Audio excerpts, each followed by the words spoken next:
In the last video, we took a look at a basic report done with Sage Intelligence Reporting. That report was basically extracting data from a single table. Now we're going to take a look at a sample report, but in looking at the sample report, what I want to do is give you the concept behind Sage Intelligence for more complex reporting. And then we'll take a look at financial statement creation in Sage Intelligence. Finally, in one of the later videos, we'll take a look at how to create your own data sets. In other words, how to combine data that you want out of Sage that may not be in the standard data sets. So first of all, let's run this dashboard analysis, which is a relatively complex report. You'll notice it asks me for the financial year, and we're going to do 2019 since we know there's some data in that year. And then it goes through the same series of calculation steps that the other report went through, where it executes and actually creates an Excel workbook with the data extracted in it.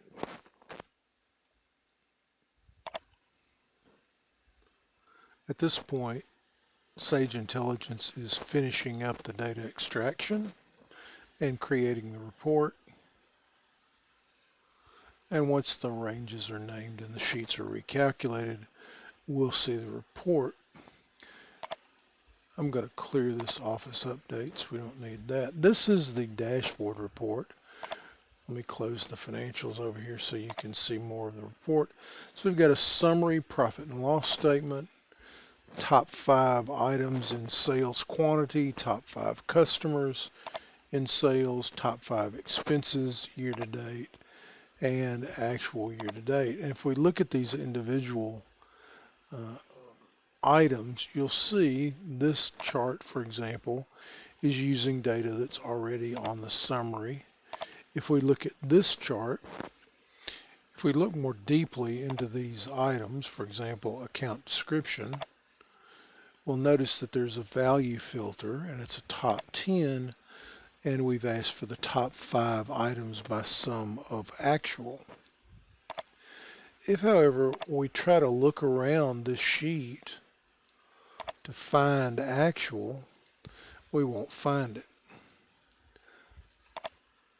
So if we click off the chart for a minute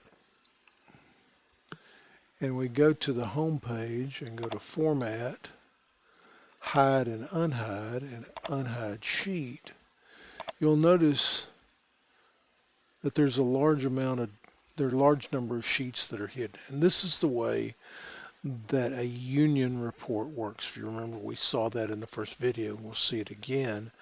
We can have tabs that have extracted data from Sage 300 that actually don't show, and the data from these tabs is used to create items on the other tabs. So if we show expenses, we look at that, we see we do have account number and actual. And this is the way we're able to select out the top 5 actual that appear there. So if we look at office rent and we go back to this, go to data, and I'm just using Excel here. I'm going to sort by actual. And so the biggest ones are at the bottom. I could have switched the sort order. But you'll notice the largest 5: rent, automotive, advertising, promotion, and insurance. And when we go back to the sales dashboard, notice what we've got as the top 5 expenses year to date. So this is the way the advanced reports are created in Sage Intelligence. Now, with a combination of this tool, the ability to add together queries and create a worksheet, and your knowledge of Excel and the connection manager, which allows us to do queries that pull data that we want, both from Sage 300 and from other products. Sage 300 Intelligence Reporting allows us to create spreadsheets, dashboards, and to extract data not only from the Sage product, but also from anything that can be queried in a database format. And as I said, we'll look at that later on.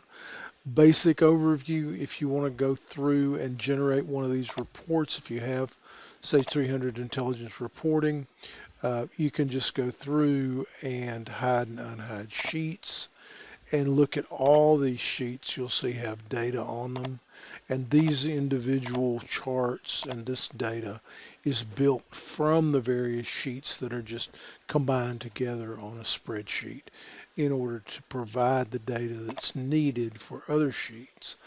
Then in the reporting tool, you'll notice there's a Save Excel template.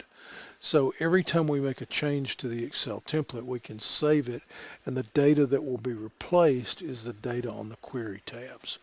So we'll take a look more deeply at creating financial statements in the next video.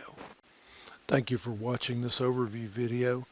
If we can be of any help, please call me at the telephone numbers or email me at the email address on the screen.